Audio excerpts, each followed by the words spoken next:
Welcome to another episode of Cyber Coast to Coast. This is one of your hosts, Craig Schober, and I'm broadcasting from, northern New Jersey on the East Coast, obviously. And I'm joined by my brother, Scott Schober. Hey, Scott, how you doing? Hey, how you doing there, Craig? Great to All catch right. up with you here, even though we're only probably about an hour apart on the same coast here in the East Coast. Right. We don't want to New break the Jersey, New York. illusion, but sometimes you gotta, I guess, peel the curtain back to let people know that for the time being, we're both in on the East Coast. Not that it really matters because news is an international thing that's received immediately by everyone. So we can still deliver the same info in the same way. We're just a little closer now. That's all. Exactly.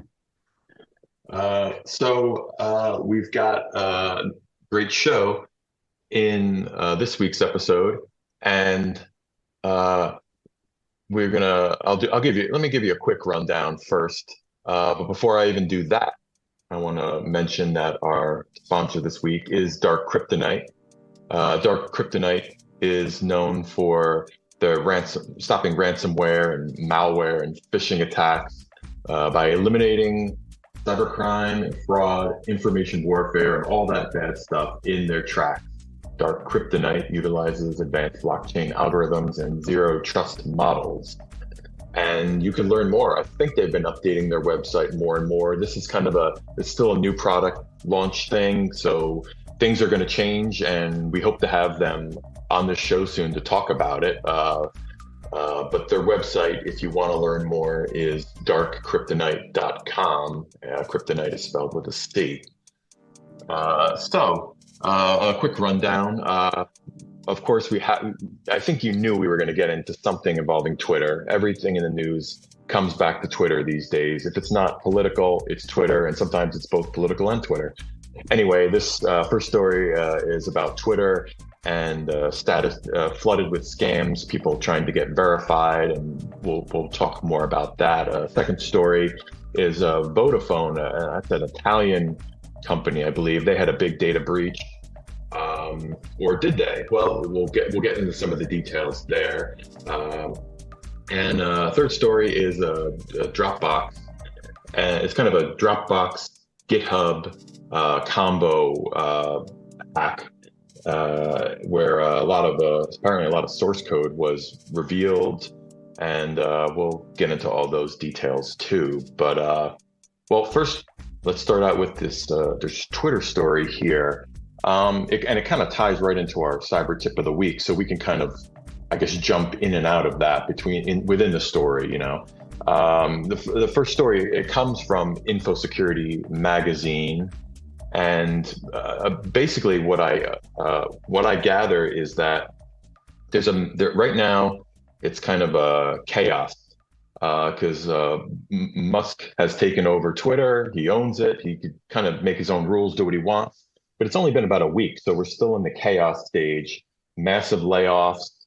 Now, latest I just hear, this is an unrelated story, but now I hear that a lot of people that got laid off are being asked to come back because there was such a rush to lay off so many people that I think the chaos just led to the wrong people being fired and being sent the wrong message. And now they're saying, hold on, maybe you can come back. We might need you to fix some of the messes here and all that. So I think we're going to have another week or two of this is going to continue, the fallout from this chaos, because Musk seems to be one of those, like Zuckerberg and a few of the other Silicon Valley types. They like to move and break things and then and then hopefully they can clean up the mess later down the line. But the most important thing, I think, especially what they want to show to the business community, to advertisers, to shareholders, is we can make vast, big changes, sweeping changes very fast.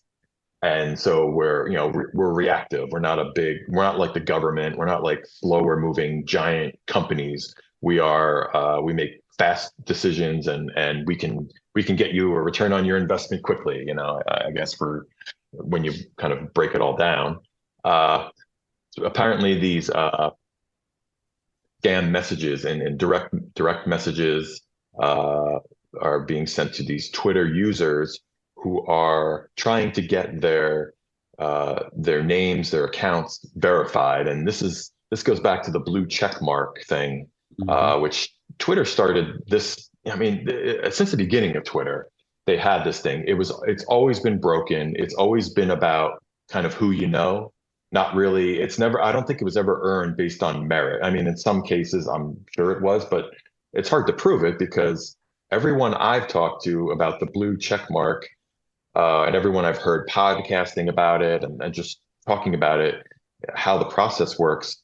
There's a lot of different stories, but in the end, usually someone says, "Oh, someone from Twitter reached out to me and said, 'Oh, you want a blue check mark? I know someone, or you're a friend of mine, or whatever, and we'll get you a blue check mark." And they said, "Okay, sure, I'll get that."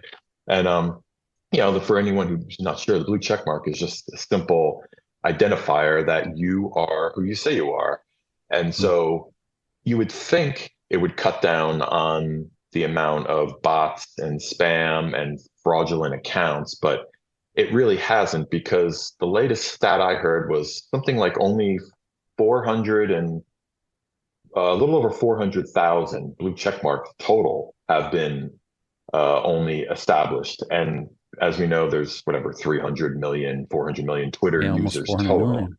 Yeah. Yeah. Now again, that blue check mark status is no one can verify that. It's only that number is only gotten through the fact that there's a blue check mark account that Twitter runs. And so every time somebody gets their blue check mark, Twitter says, "Oh, welcome to the family," or whatever, that kind of thing. And so you can count the amount of tweets and the amount of accounts that have gotten them. So people might be getting them that we don't know about, or people might having them retracted that we don't know about. Mhm. You kind of don't know because when Twitter wants to silence you, they can on their particular network, they can. And then who's to say what really happened and the truth and all that stuff. So anyway, there's through kind of phishing, good old fashioned phishing attacks. We're seeing users are complaining that they're being hacked, getting weird messages, but of course it might look like a legitimate message, but and it might not be very legitimate. But when you're desperate for a blue check mark, I think a lot of these people are kind of throwing caution to the wind, clicking on links and saying, what do I have to lose? I don't have a blue check mark now. I might as well roll the dice here and see if I can get one. And sure enough, I think they're bumping right into these scams Mhm. and getting hacked. And then there's the whole other ongoing story about, well, Musk is gonna Musk has proposed. First, there was a $20 fee for a verified blue check mark. Now I think it's come down to $8 for that Eight privilege. bucks is the latest. Yeah. Yeah. No, I was going to add, Craig. I think it's kind of interesting Mhm. what really created the blue check mark. I was doing a little research because I was just curious. It's been around for a while, and I think even we've tried because our accounts we manage several different accounts through our company, Berkeley Veritronics, and I have a personal one too. And there's tens of thousands of followers on it, and we crisscross the world of certainly cybersecurity, wireless threat detection, media. So we're kind of spread out in a couple different camps. But it is a bit of a process. It's like, as you mentioned, it's who you know to get actually one of those. And when I did a little research looking back, they mentioned it was first introduced back in 2009. And it actually came about as a result of a lawsuit that happened that was filed against Twitter Mm. because I guess it was a famous baseball player or manager. I think it was the St. Louis Cardinals, if I'm right. He sued Twitter because there was an imposter on the site. And when they responded, I guess made their arguments, they came out with this new feature and to hopefully, I guess, settle and calm down the lawsuit and prevent future ones when there's are imposters and people trying to take credit um, over an account that's not really the legitimate one. And I think a lot of them over time, you'd see the name the real so and so would also happen. People tried to solve the problem themselves by opening up another Twitter account when theirs was compromised or and all the other scams and problems that happened. So I think it's been a disaster from day one, unfortunately. Um, I don't personally have a problem. It's only $8 a month. Sure. Hey, maybe it's more a vanity type of thing. It seems reasonable. And I guess more to the point of Elon Musk, at the end of the day, he's a businessman. I mean, he wants to have the company run, and be a successful business and actually make money. One of the articles I was reading said they're losing about $4 million per day. And hence that was the reason to really start cutting things back and tightening up the ship and layoffs and other things like that in hopes to start to turn a profit and get this company to really grow. So I guess these are some tough steps that he has to take. And I guess I'm not necessarily opposed to it, but I think more to the point of the story, I think everybody right now is not the time to try to go get verified and go down the rabbit hole only to find out it's a scam or something else. You're probably better off to wait for the dust to settle till the company settles a little bit before you try to dive in and start paying a fee, because you may accidentally be paying a fee to the wrong person or a scammer. From what we see, a lot of scammers, they love this because this is hot in the news. If you look at the hashtags, what everybody's searching, it's all about Twitter and verified status and layoffs, and that's a big story. So just the word of caution. I think we could kind of tie that into as you mentioned there, the tip of the week. Look out for Twitter scams, especially anything and everything, whether it's a phone call, an email, direct message on Twitter, which would be the most likely way you'd probably get it. You really use caution. Be careful you don't click or get a redirect, because it's probably a scam. Right. And the parallels, I think, continue there because going back, this is several years back, we got you a Wikipedia page, because you're a public speaker. You do events. You have a vested interest in letting people who might hire you to speak or consult, they have to know that you're the genuine article. You don't want to introduce any kind of fraud or a different person that says, no, I'm the real Scott Gilbert. No, I'm the real, And so it's very important that people like you should have a blue check mark. You should have had that all along. And I've reached out to Twitter and tried to get that and gotten hit a wall several times. And the latest the past few years, actually, there's the blue check mark system, the badge, whatever you want to call it. It's just broken. It doesn't work. And they even say it themselves. But I mentioned that it's a parallel to phishing. It reminds me of, our cyber tip against these type of attacks, because what did I do? I didn't respond to some direct message from some rando, some shady character saying, I can get you no, I went to Twitter website, navigated through all their pages, found the specific area where it says, their FAQs. How do I get the badge? How do I get this blue check mark to verify it? Followed all their steps, reached out to them through all the, proper email addresses they list and everything. And yeah, I hit a dead end. But the point is, I didn't just click on a link and try to take a shortcut, because that's how you get caught in phishing attacks. When you don't stop, slow down and think about what you're doing, you just kind of rush ahead and click on links. Yeah, that's so true. It's interesting, and I like Twitter as a platform. I do have to say, over the years I've been using it, I've been very, very frustrated because I do notice there's a higher percentage of the bots on there and fake accounts and people trying to do all kinds of weird, wacky stuff that are not blocked, and they waste your time. And who has the time to report all these people doing immoral things or perverted things or crazy things or political things? You just can't. You can't police it. You want to get on the platform, get off. A few of the stats I came across that were kind of interesting to me. Twitter has kind of gone down the ranks. It's now the 15th most popular social media site.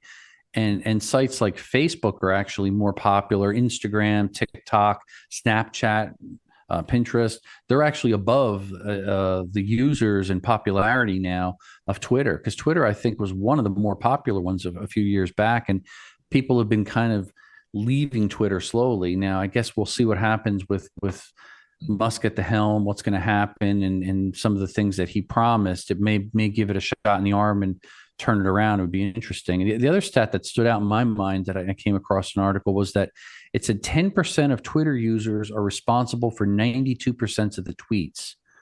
I think that's interesting. So it shows kind of a small number of people. And I don't know if you have to compare, say there's roughly 400 There's about 400 million Twitter users, I think, is about the estimate. That means about what 40 million people are tweeting each and every day, Mm. and that represents the majority of all the tweets. So when That's you add in odd. yeah, it's very strange, very You very would shifted. I almost don't believe it because if there truly was a bot problem, wouldn't it be much wouldn't there be millions of bots, which they claim there are? Wouldn't those be responsible for 40% of all the tweets or something? I don't know. Yeah, It's a hard one to fathom, but that's exactly what I was thinking, and and that's part of the problem. There's no easy way to actually measure it from a public standpoint. You have to believe in them and the numbers and what marketers and social media people are saying. Do people still spend money on Twitter advertising? Absolutely. A few of them pulled back and they're waiting to see how the dust is going to settle. Um, but they have to find a way to generate revenue and keep it a secure platform, and be aware that they have to also, they're acting as a medium for news and putting out news. And I think they said mhm. what is the average person spends about 6 minutes a day on Twitter for a valid Twitter user. So you got 6 minutes to put the news and the headlines in front of somebody to engage them or keep them on the platform. That's a tough task, but I think that part they actually do pretty well. It's getting all the other things in line and fixed is going to be a Mhm. monumental task. But if anyone's up for it, I think Musk is. Yeah. And it's also we'll move on. I just wanted to say one Yeah. more thing Yeah, sure. before we move on, that it's interesting that I think you have to make the distinction that you said it ranks 15th in terms of popularity. I guess in terms of the user base, they're just counting numbers of Mhm. users. But in terms of um, how much it affects life, how influential it is on world events, you could easily argue it's number one, which is strange because I think both parties I've heard claim that the main reason that Trump was elected in 2016 was because of his like deft, Twitter use. Like him or Yeah. hate him, everyone kind of agrees that he's mastered that, kind of short blurb to get people riled up, to get them to vote or Sure. whatever he needs. And so you have, on the one hand, you have Twitter, that's the 15th most popular network in the world, and on the other hand, it might be the number one most influential thing going on right now. And I think that's why we're seeing so much spotlight focused on Musk. What's he going to do? Because if you could take a flailing social media that's already hugely influential and now build up its user base, build up its ad revenue, build up its just media attention, I think you have something that's probably too powerful for its own good. And I think regulators are already looking at it. They're already saying, like, what can we do? Because this thing is going to go from DEFCON 5 to DEFCON 0 like very soon if Musk gets his way. So it's going to be interesting to see just how fast, if they grow fast, and how fast they'll grow, and all that Yeah, stuff. I think it's true, and one the other thing that kind of stands out to me before we jump into our next thing is if you take a moment and just look at Elon Musk, what he's doing before Twitter, before he owned Twitter, now that he's kind of at the helm, um, he tweets often throughout the day, every couple hours, and it reminds me almost of a like Donald Trump, a means to vent, to be sarcastic, to criticize, to brag at times about success of the other businesses. He's right now currently just shy of 115 million followers. That's a Mhm. pretty big spread of people out there in the world thinking about just the United States alone. What do we have? About 300 million people here. I mean, that's a Mhm. huge, when you got 115 million followers that are, hand delivered messages right to their smartphone real time, about SpaceX, about, Tesla, about Twitter, whatever it is that he's talking about, or criticizing someone about. That's really powerful. And Mhm. I think the platform is going to go through some crazy times probably, but hopefully it'll survive and improve so everybody can enjoy it, and at the same time maybe they could become profitable. So probably enough said on that, but let's kind of keep following that story and see how it unfolds over the next few weeks. Yeah, absolutely. Before we move on to our next story, just want to remind listeners once again that this episode and the past several episodes have been sponsored by Dark Kryptonite. You can learn all about Dark Kryptonite, all about how they scour the dark web and look for all types of malware and exploits and things out there. You learn about them by going on their website, darkkryptonite.com. Kryptonite is spelled with a C. Um, let's see what we got here. This next story, this one jumped out to me because I feel like maybe I'm crazy, but this goes way back to Berkeley days before we were doing really wireless security and stuff like this. Did we did we work with Vodafone? We did some work with them, right? Way, 25, Yes. 30 years ago. Yeah. Yeah. Okay. Yes. And it was a long time ago, decades ago. We did do some work for them. And it goes back, geez, probably the days of our early wireless test equipment. And again, Vodafone is really it's I guess a British company primarily, but it's got strong ties throughout Europe and Africa and even over to Oceania, I guess Australia. And it's kind of interesting how big they are. And they're, what are the 40+ billion-dollar company. So it's not small potatoes. It may be the likes of we're familiar here in the US with AT&T, T-Mobile, and Verizon. You go over to Europe, yeah, certainly Vodafone was well known by everyone, and their dominant standard was really GSM over there, which is slowly migrated from GSM into 3G, third generation stuff, to 4G LTE, and now everybody's migrating over to a global standard of 5G communications, which is interesting. But yeah, we've had a relationship with them and sold some of our stimulus transmitters and receivers to their different groups for actually building out the cell towers a number of years back. All right. Good to know I'm not crazy. I do. I Yeah, remember. I remember the name, but I suspect if you asked most Americans, they wouldn't have a clue who Vodafone was. But yeah, most, like you said, most Europeans probably would. But apparently, well, they've disclosed anyway, their Italian division, that there was a massive data breach and the reseller was hacked.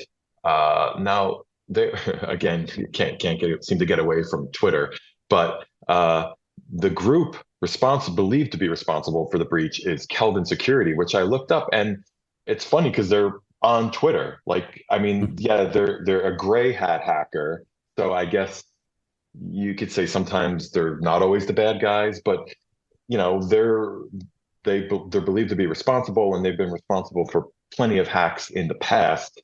I just thought it was funny how they're living kind of on Twitter, but in a sense, even if you're dealing with whether you're dealing with criminals or terrorists, you still need some line of communication with them, I yeah. suppose. So they live there, and they live in on the dark web, I'm sure, and underground and all those places too. Um, in any case, uh, this group, Kelvin Security, posted about 310 gigs or 300,000 files worth of data.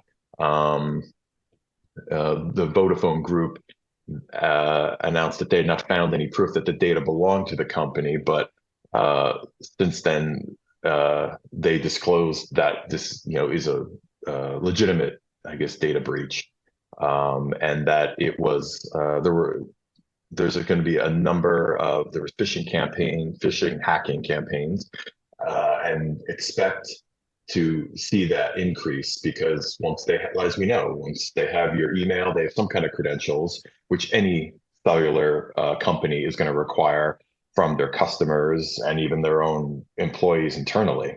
Once you have that list, expect phishing attacks, expect the hackers to come at you from all angles because they have one or more pieces of information about you. So they know how to reach you. They might know a little more about you, and then they could kind of lure you in through phishing attack and get you to click on that malware, get you to click on that link, which is then going to scrape your data even more. And then, from there, they could sell it. They could use that to break into your other accounts and that kind of thing. I don't know. What did you get any? Did you have any takeaways from this other than is this like a standard breach kind of thing to you or what? Yeah, and I think the part that's kind of interesting is that when, this, and because this has been going on, they've already been hacked and breached in the past. This is a more recent one. This was back in 2020. They were mid 2020. They were breached. A data leak they had. In this particular case, I guess Vodafone, the Italian group, did some quick investigation, and they denied. They didn't find any evidence of any unauthorized access into the company's system, but they would continue to investigate it. So, and is that to kind of calm customers and shareholders and other people and stay out of the news, perhaps? But then, as a response to that, it was really Kelvin Security that said, "Okay, you're going to play that game. Then we're going to sell this data. We're going to put it out there." And I think they pushed it out through Telegram and some other channels, and to kind of, hey, prove we're not just making this claim. We've really got something here. And I think it's important for all companies to be extra careful, not to jump to conclusions and deny things, because that seems to be a common response. Maybe it's through the PR department or directed down through the CISO or whatever, and they're saying, hey, don't admit to anything here, don't comment or just deny it. Maybe we'll see if we can get by this one. You really can't. You got to do your investigation. Post breach, find out what happened, what was compromised, what are the best steps to take to keep your customers happy, to keep your shareholders happy, to keep it from happening again. So it sounds like a little bit of confusion may have ensued following this, and it looks like maybe Kelvin Security is saying, okay, let me put some of this data out there for sale and see what actually happens. Maybe we'll get some money for it. So it's a little bit of a kind of a peeing contest back and forth, it sounded like to me when I was reading the different stories as it was breaking. Mm-hmm. Yeah, as we know, incident response, the response to these supposed breaches, it's so important. And companies, it seems like companies that don't learn their lesson are doomed to get the hit with the stick, the worst lesson.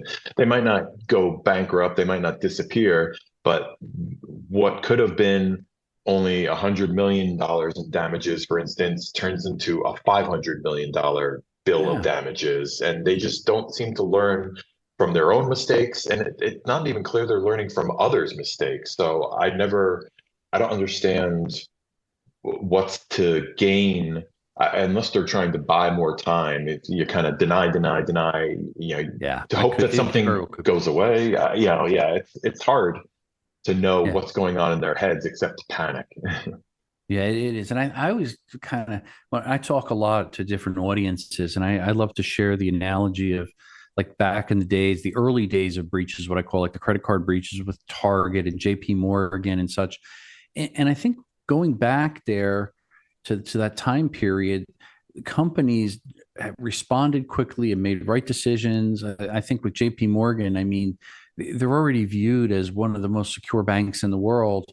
And the CEO at the time, Jamie Dimon, he took immediate steps and formed they're going to spend this much more money. I think it was like $500 million toward improved security to really reinforce it to his customers that, hey, we made mistakes. Here's where we were a little lax in security. Here's what happened. Here's what we're going to do going forward so this doesn't happen again.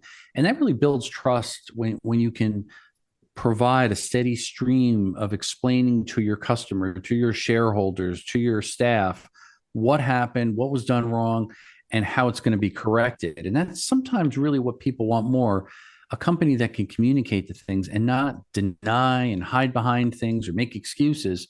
They want the straight. They're tired of hearing politicians and everybody else out there making up and spinning stories. They just want to know what happened and how safe is their data, how safe is their money, how safe is they're tied to this company. And that's a decision point. Hey, I'm going to stay and reward this company by doing business with them again, or I'm going to run and go to the competition.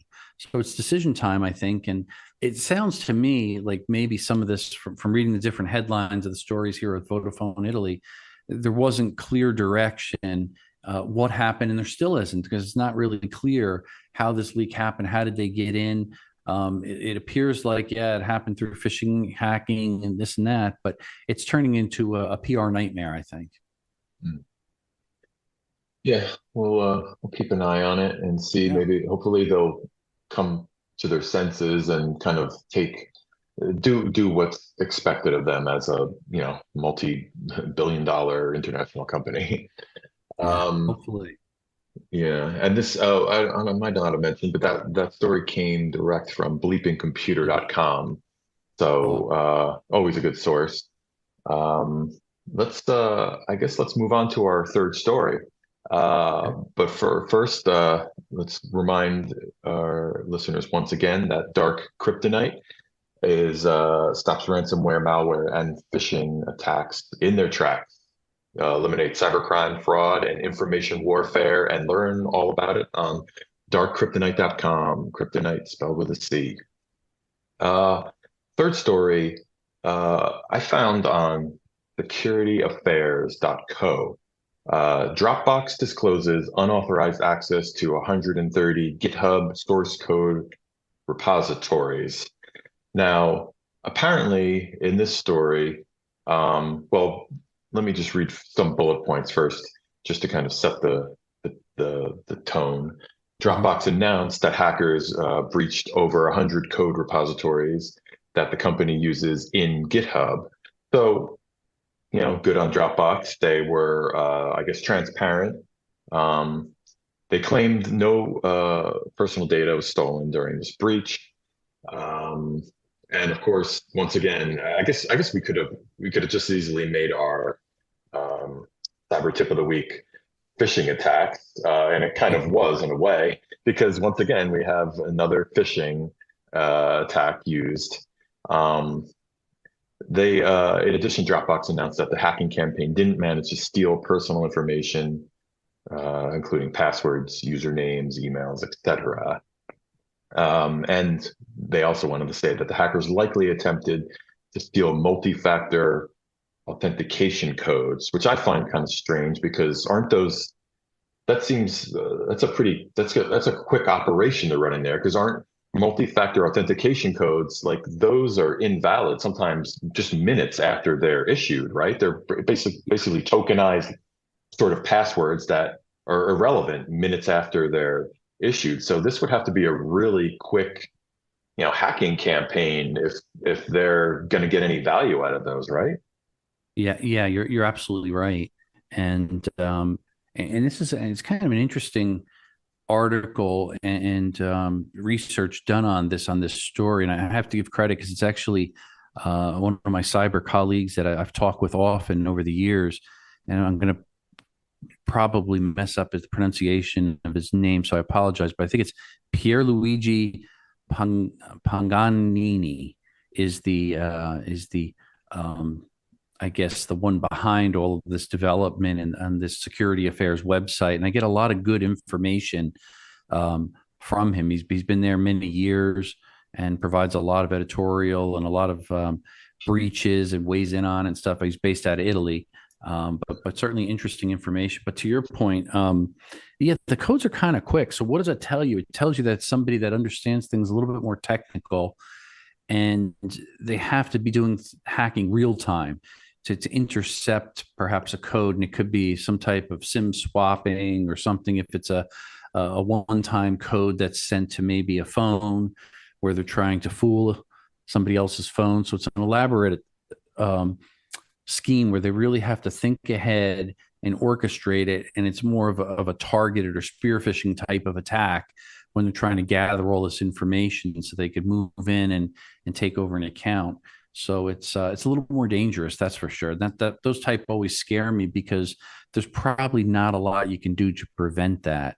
They're a little bit more advanced than your average hacker that's just trying to buy and sell stolen credit cards or buy and sell stolen passwords or things of that sort. So the antennas go up and a lot of caution needs to be put out there. Yeah, a few things about even just the headline alone got my antennas up. Yeah. I saw Dropbox. I was like, uh-oh, we use Dropbox. Let me go check. Let me make sure our account, everything's safe and sound over there. And of course, millions of other companies and individuals use Dropbox daily. It's Dropbox itself is a repository for data. A lot of it's, confidential, personal, and all that stuff. And the second thing I noticed was that it these by hacking phishing Dropbox, they gain access to GitHub source code repository, which is another giant repository of code. In this case, it's usually source code for major companies, generally software companies, of course.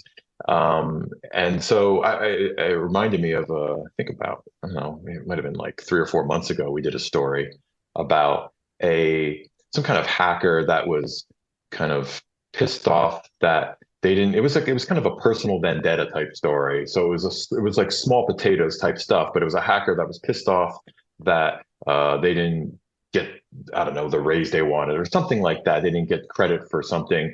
And so they ended up posting some kind of um, malware onto the GitHub for the company they, I guess, had previously worked in. I'm sure I'm getting some of the details of the story wrong, but that was the general gist of it. And so it reminded me all over again how when you have these big entities that are warehousing so much important IP and data, how crucial it is that they maintain best security practices, and the people that have access to these storehouses have to maintain best security practices. And those people, more than anyone, even more than individual users, they have to understand the targeting attack vectors that lead to things like phishing attacks, and understand how to best navigate those, and don't make dumb mistakes that individuals might make, because when an individual makes a dumb mistake, they just get hacked. When someone in charge of gigabytes and gigabytes of customer data or source code, when they make a mistake, now you have millions of people affected. So we have to keep them in our thoughts and make sure that those people are not falling for these attacks as easily as regular users. Yeah, it's a good point. And I always just kind of reflect on how much money, time, and energy it takes to build up a strong brand and to build up that trust. And then sometimes a breach is this, or a series of poorly communicated things when you're hacked just breaks that down, and trust disappears, and people just run from it because they're afraid. So I think it just goes to show we need to all safeguard our data, our company's data, and if we have customers or personal information, whatever it is, the secret sauce to keep our company going, the intellectual property, whatever, we need to all do our best to protect it, keep it safe, and keep it out of harm's way from cyber criminals, because they're just constantly looking for every way they can to get in and steal it. So, all right, yeah, good stuff. Couple good stories that glad we had a chance to at least share. Yeah. Before we go, I don't know if you have anything up and coming, but I do know that you recently had a few appearances, namely, was that was a local ABC News affiliate. You did a thing on ransomware kits appearing on the dark web. People can find that on the website scottschober.com. I think I even posted it on bbsystems.com. Great. And if you're a subscriber to our newsletter, you can expect to get an email blast about that soon too, where you'll get to view the video, all the gruesome details, and get a peek at the dark web if you're curious to what it looks like. They do a deep dive into it.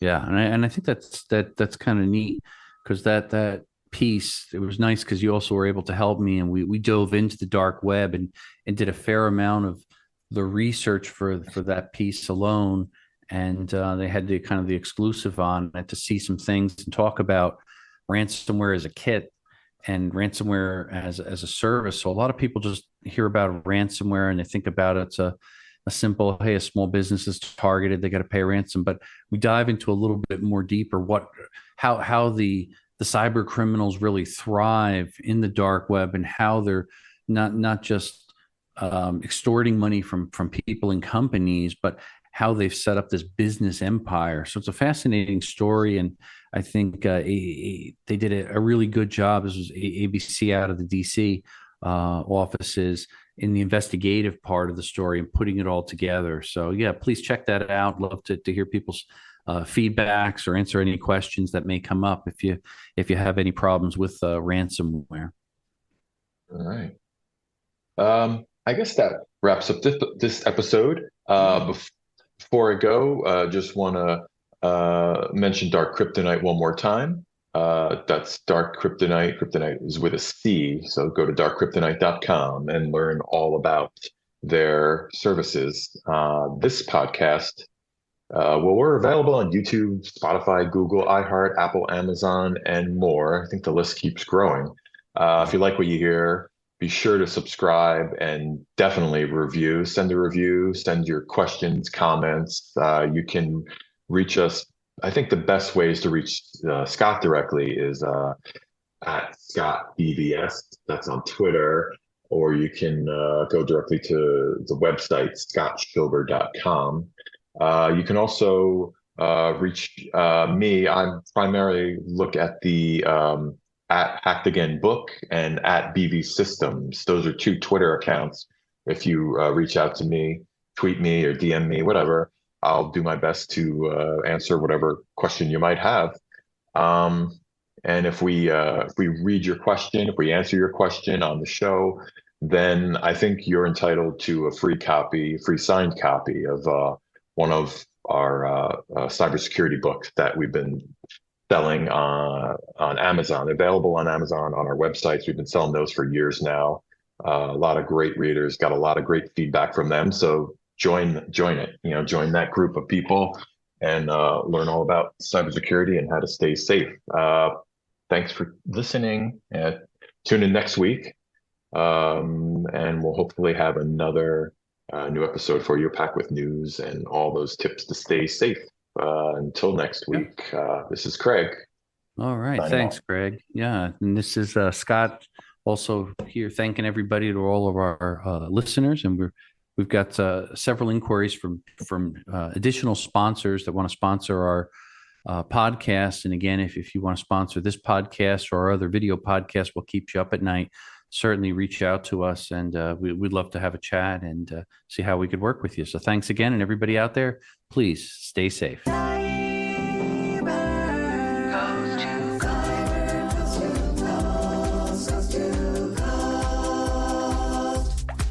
With your host, Scott and Craig Schober.